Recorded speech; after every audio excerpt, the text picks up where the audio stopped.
Hello everyone and welcome back to my YouTube channel. I'm Pretty Sippin' Pretty. As everybody knows, whoever's not subscribed, welcome. Okay, today I would like to be talking about something that's very important to me, and I haven't really mentioned it on any of my platforms because it's just not something that I was willing to talk about. But now that it's out there, I'm gonna have to talk about it. So I figured I would just tell my story because there's a lot of lies on the internet about me that are not true. We're going to start with this. Why the volume not working? Oh, her.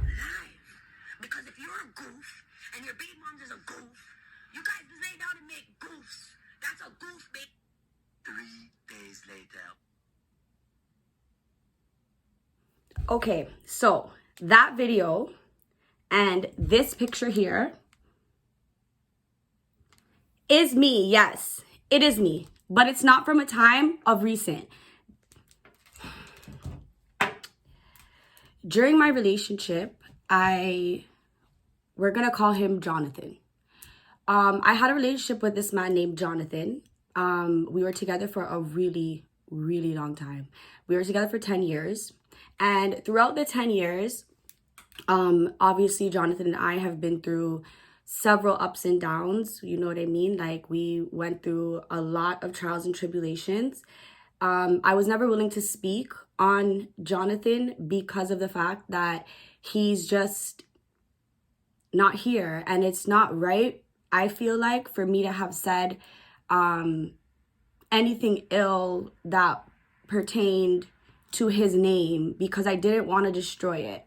But now that we're here at this moment, I'm going to tell my story. I'm going to tell my story. So this is my story. I am a survivor of domestic violence. I was physically, mentally, emotionally abused for a long time. And it was to a point where I don't know if it was to break me because I was such a strong person or if it was just a control thing.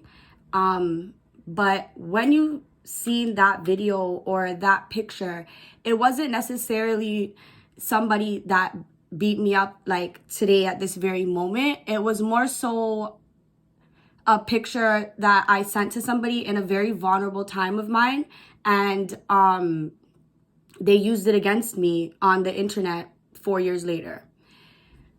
So basically in this picture, or I'm dancing around it. I know I am because I don't want to like, oh, this is so hard for me. Okay, let me regroup, okay? I'm really trying to explain it without damaging anybody, but I guess I'm just gonna have to jump in and do it. Okay. It started off as little things like insults, like calling me a whore, and those things, like being very mean verbally, okay? And then it went on to physical, like actual physical hitting. When I was pregnant with my second child, that's when it got bad. And I thought it couldn't get any worse at the time, but I did stay because I loved him and I seen the potential in him. I knew he could be a better person. So I kind of like stayed and waited for that better person to come. I got slapped in my face a lot when I was pregnant with my second child. It wasn't like actual like physical, like it was physical blows, but it wasn't like punches. So I thought it was okay because, like, you know, like I have a bad temper, I have a bad mouth, and I used to really tell myself like, okay, it's just because you said this, or it's just because he was mad, or don't upset him. Like, so I just started to act the way I felt like he wanted me to act. I started dressing the way I felt like he wanted me to dress and doing things that I felt like he wanted me to do, to the point where like I lost myself and I didn't even know who I was anymore. It was like I was his girlfriend, but that was it. Like, and everybody around me would be like, oh, Britt, like, that bubbly person that you are is gone. Like, the light you have in your eyes is gone. And I would just be like, mind your business. You know what I mean? It continued 4 years. And when I got pregnant with my third child, that's really, really when things went completely downhill. Like, absolutely completely downhill. Like, it was just really bad. And instead of using words, he would use hands if he felt a way about anything. There was a time that Jonathan had been inebriated, and he kind of like hid his passport from himself. I don't know why to this day, to be honest with you. My son cut open the couch, so there was a hole in the couch at the time, and Jonathan thought it would be a good idea, while he was not in sober state, to take his passport and put it into the couch. And the next few days, he didn't remember that he put this passport into the couch. And as the days went on, he kept accusing me of stealing his passport. And I kept telling him, like, I didn't take your passport. Like, why would I take your passport? Why would I need to take your passport? And he's like, oh, you took my passport because you're going to send it to some next man. Like, it was just like this big issue over a passport. When he couldn't find his passport and he thought I stole it, especially because he wasn't in a sober state, it became bad. He really believed in his heart, like, I stole this passport from him and I was going to use it to make somebody steal his identity. And to this day, I was like to this day, I think to myself, like, how could you be so crazy to think that? Like, I'm your wife. Like, I love you. Why would I have stolen like, what? I don't even have a passport myself. Where am I going? I haven't had a passport in 10 years. Where am I going to meet this person? Like, that's when it got bad. So that picture that I showed was from a time of that nature, of when he thought I stole his passport. And I was about 7 months pregnant, and I was pregnant with my last child. When I first got pregnant, I was on drugs. I had an addiction to several different substances, and we both were. And when I got pregnant, I tried to help him while helping myself. I quit cold turkey. I got really sick. I was really skinny. I was really frail. But I was determined to make it through this pregnancy. And he didn't stop. And as a result, his blurred lined mind made me public enemy number one. And we lived in the same house together. So there would be days that I would like be begging on my knees to God to, like, please, like, I just need help. Like, I just need strength. Like, I don't even need like anything. I don't need nothing but strength to get through this and make it through this alive. Because in my head, I was like, this man's gonna kill me. But I was so invested that I didn't leave. And I know a lot of people are like, if a man ever put his hands on me, I'm out of there. I was not out of there. I was not. On that day of that picture, my friend had messaged me a screenshot of something that somebody else had posted on their Snapchat. And at the time, Jonathan had my phone, and I guess he thought that like I was cheating or trying to cheat or something along those lines. And he snapped, and he beat me up. He beat the shit out of me that day. He smashed my iPhone into my face until it broke in half. Like, it split down the middle. And at the time I didn't fight back. I never fought back, to be honest. But I remember being on the floor, and I remember being hit for so long that I couldn't feel the hits anymore. And I remember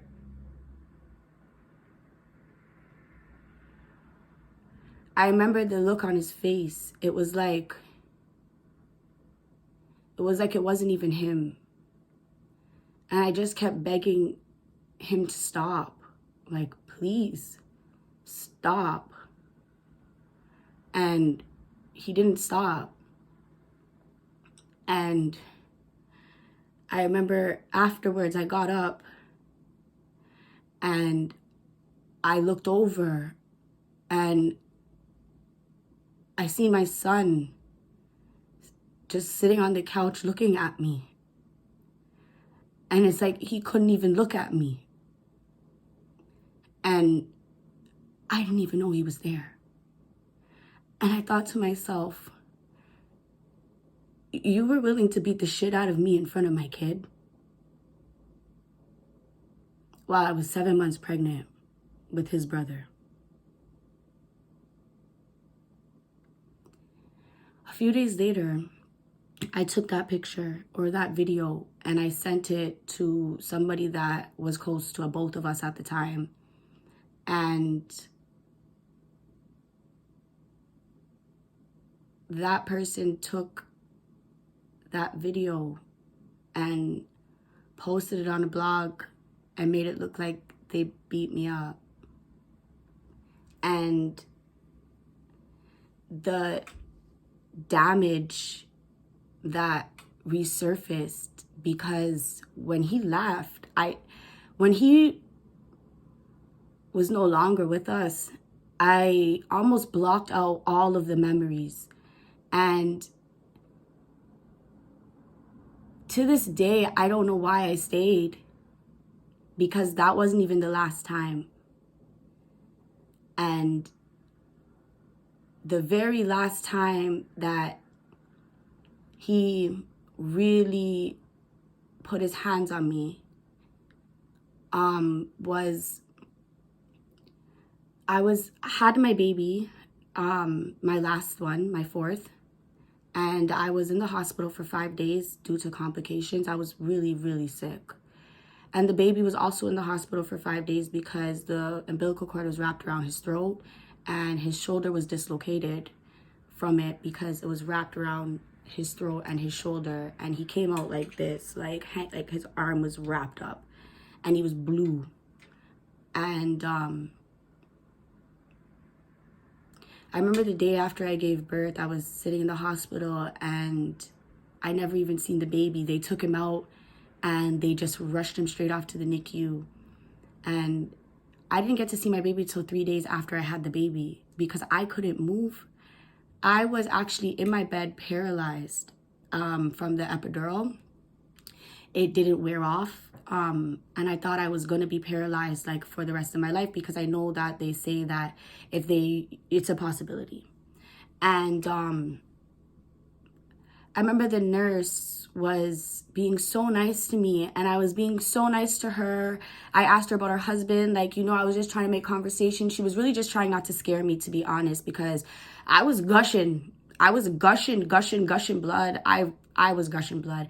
I passed a clot that was like this big after having my baby. I was done. I thought I was gonna die. And Jonathan felt like it would have been a good idea at the time to accuse me of trying to hit on the nurse. And I was so mind baffled, like, I don't even like Kitty. Why would I don't even like Oriental Mr. Noodles. Because I feel like that's what it tastes like. Why would I be hitting on this nurse, man? And I was so confused, and I was paralyzed, so I couldn't move at all. Like, I couldn't move my legs. Like, I was stuck in the bed, couldn't move my legs. And Jonathan whipped applesauce, drenched my hair in orange juice, threw Skittles at me while I was trying to sleep after having the baby. Like, threw food at me like I was a garbage can. Like, I didn't just have a baby. And that was the day I just looked at him and I was like, what the hell? Like, what's wrong with you? Like, what is actually wrong with you?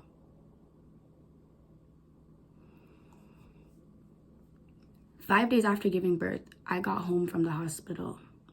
And I never wanted to tell my story because it's not a nice story. And it wasn't meant to be told. But if someone's going to tell it for me, I'm definitely going to tell it myself. 5 days after I had my baby, I got home from the hospital. And my mom and my sister was here, and they cleaned up the house. And something of Jonathan's was misplaced or went missing or whatever. And he thought I stole it from him again. And I was like, sir, did you not find your passport in the couch because you hid it from yourself? Maybe it's a situation like that, because I didn't take anything from you. I was in the hospital just as long as you were in the hospital. When did I have time to leave the hospital, paralyzed, just had a baby? When did I have time to sneak out like Mr. Grinch and go steal stuff at the house that are yours, to come back to the hospital, to put the IVs back in my arm myself and pretend to sleep while you are still asleep? You see how that doesn't make any sense? Okay.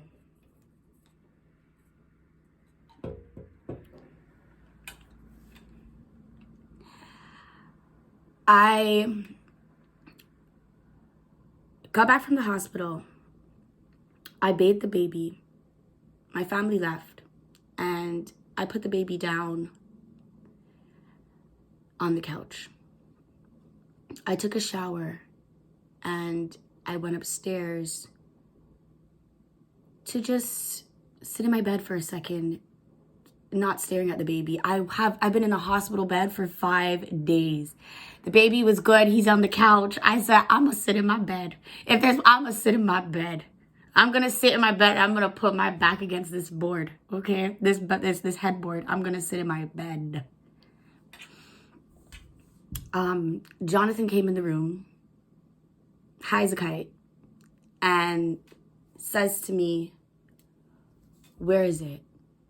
I said, where's what? He said, don't play dumb with me. Where is it? I said, where's what? Like, where is what? Because at this point, I'm just like, bro, where is what? He's like, oh, you think you guys are smart? You stole my stuff. Blah, blah, da, da, da, da. I said, why would I steal from you when we live in the same house and I just buy everything? Why would I need to steal from you? What would be the purpose? oh, your mom hid it or she stole it, whatever, whatever, whatever. I said, I never took anything. My mom never took nothing. We didn't take nothing from you, honey. We didn't take anything from you. Jonathan grabs my hand, like my arm like this. And I'm like, oh my God, like, oh my God, this guy's gonna beat me up. And I just had the baby. I am so weak. Like, buddy, I was bleeding out in the hospital just 2 days ago. Like, you watched the clot drop out of me. We both looked at each other like, you all asked me, what the hell is that? I said, I don't know. Call the nurse. Thanks. I think I'm dying. Like, we seen it. We seen the blood up my back. You seen me sleeping and peel myself off the bed because I was bleeding out in my sleep.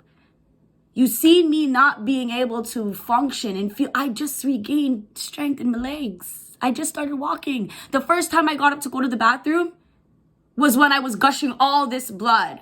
This was the first time my toes started moving. I was actually happy to even be able to move. You've seen this.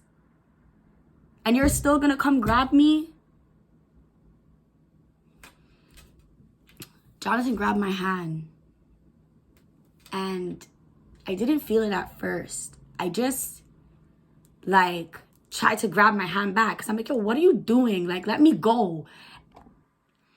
And when he was doing that, I was like, what are you doing? Like, no, like, give me back. Like, what? And it wasn't until I literally smelt the blood. And that's when I was like, and then I looked down and I seen just like blood everywhere. And immediately I grabbed my hand because I seen the slice. So immediately I grabbed my arm and I was like, what did you do? Like, what did you do? Like, what did you just do? And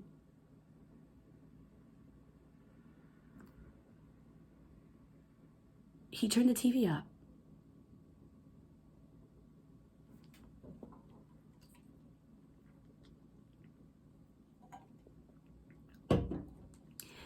He turned the TV up.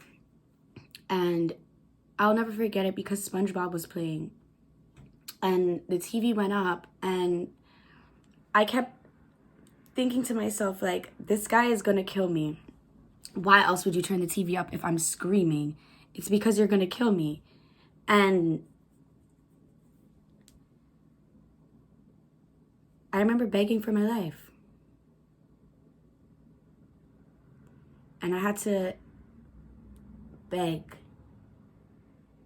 And on the internet, somebody said, why don't you show the video of you begging for your life? And that's the reason why I was begging for my life. And it wasn't a video of me begging for my life. It was a video I made to say goodbye to my mom and my sister and my kids because I thought I was going to die. I couldn't see anymore. It was so much blood. It was so much blood. I was splashing in it. I was slipping in it. I was trying to back up and I was slipping in my own blood. And I remember just begging, like, please, please, please, like, I won't even tell anybody that you did this. Like, I'm not even going to tell anybody that you did this. I swear to God in my life, like, this is going to stay between the two of us. Like, I'm not going to tell nobody you did this. I'm not going to mention this to nobody. I'm just going to hold it down. And I'm going to keep it to myself. And I begged and I begged and I begged. I said, please, please, please, please, please. The baby's downstairs. The baby's downstairs. The baby's downstairs. Please, please, please, please, please don't kill me. And I remember he kept feeling his neck. And I was like, he's going to cut the crap out of me. This man is going to kill me. And I just kept thinking like, oh my God, the baby's downstairs on the couch. And I was like, please, like, I promise, I swear to God on my life, I swear to God on my brother's grave, I will not tell anybody what you did. I will not tell anybody what you did, bro. Just leave me alone and I will be okay. You will be okay. Everything will be fine. And I remember him leaving and I sat on the bed and I recorded a video. And I said in the video, I said,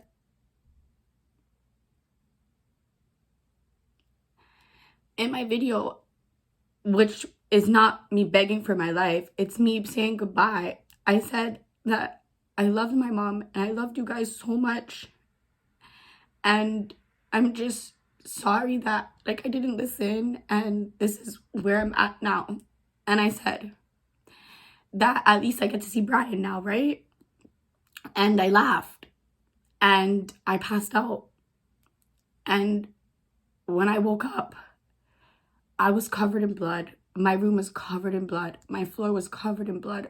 And I came downstairs and I dragged myself downstairs because I remember the baby's on the couch, and I don't even know how long I was passed out for, to be honest with you.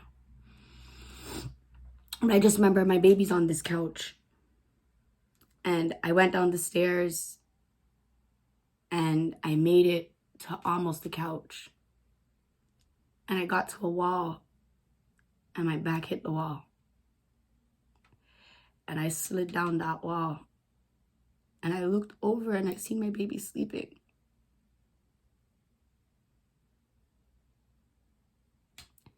And I tried to make it to my baby. But I couldn't make it to the baby. And I just kept sitting there just like praying that like God would help me because I need to make it to the baby.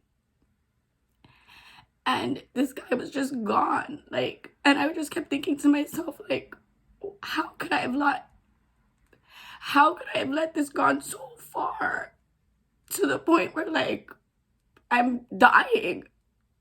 Like, this man is gonna kill me. And I never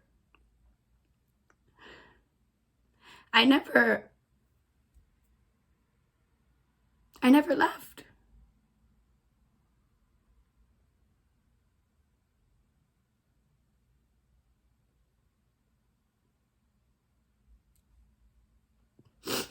And I still didn't leave. And to this day, I'm so ashamed of myself for it. Because why would I do that to myself and to my kids? Just because I love somebody. And it's just like, I remember sitting there and I remember thinking to myself, like, I'm not gonna make it out of this. And if I do, who am I gonna be after this? That was the day I fell out of love. That was the day I fell out of love, but I still love somebody so much that I put their needs before mine. And I still chose to stay and help them and love them no matter what, because that's what I vowed to do. And I figured, why not? And I seen somebody that was just like so broken in front of me, and like I didn't even realize, like, girl, you're broken. You too are broken. And it was just like we were both broken trying to put each other and fix each other. And it was like I was fixing and you were not fixing. You were making it worse. And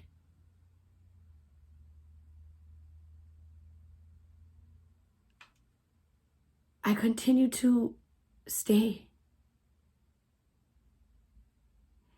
And every day I look down and I see this nasty scar on my body.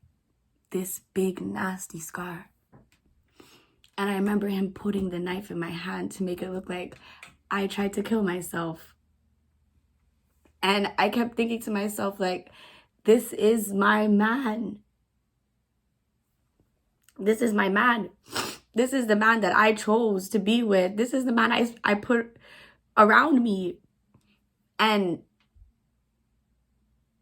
I never, ever was willing to even tell my story because I'm assuming everybody knows by now, by the end of this story, who this person is. And I vowed to love this man no matter what. And even after he did that to me, I still stayed and I still continued to be a wife and I still loved him. I showed him as much love as I possibly could, coming from somebody who you tried to kill. And then in turn, I get bashed for what? For what?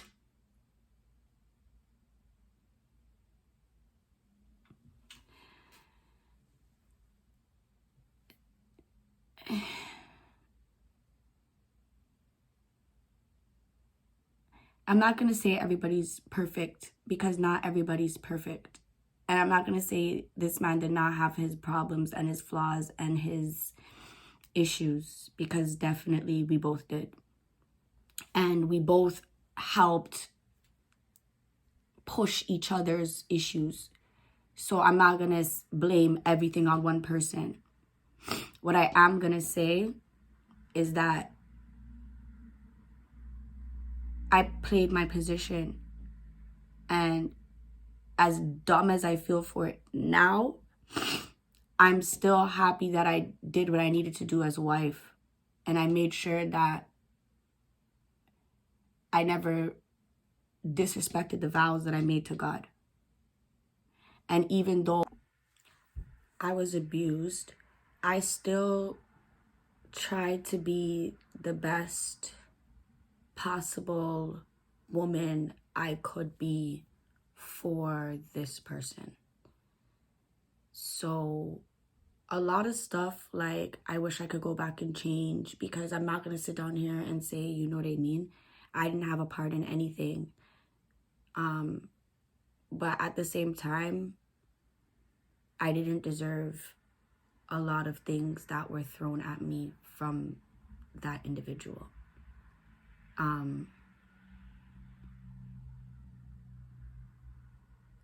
And it kind of just broke me as a person.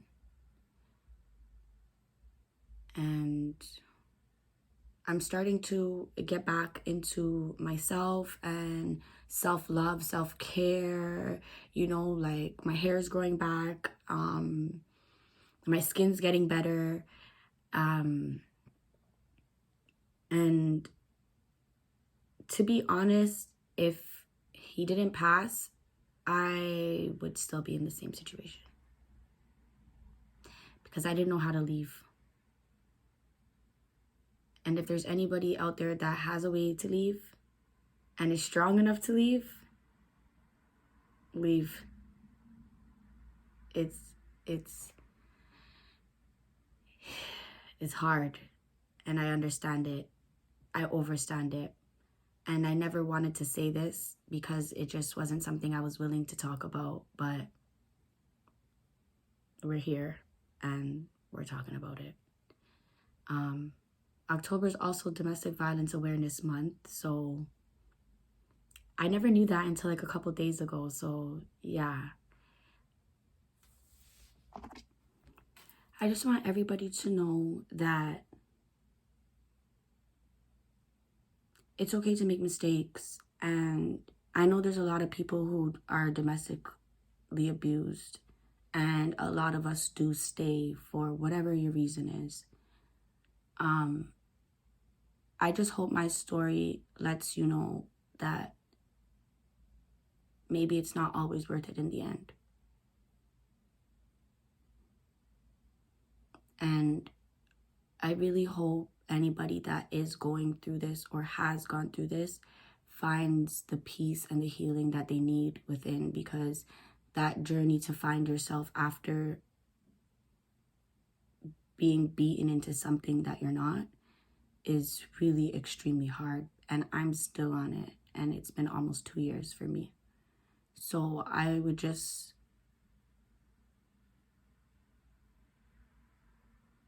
like to say that I know what you're going through, and I'm sorry that you're going through it, or that you have been through it. And everybody's beautiful in their own way. And nobody deserves to be beaten on like a dog, not even a dog.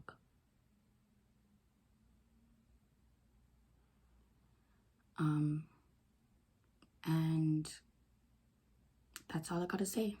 Bye.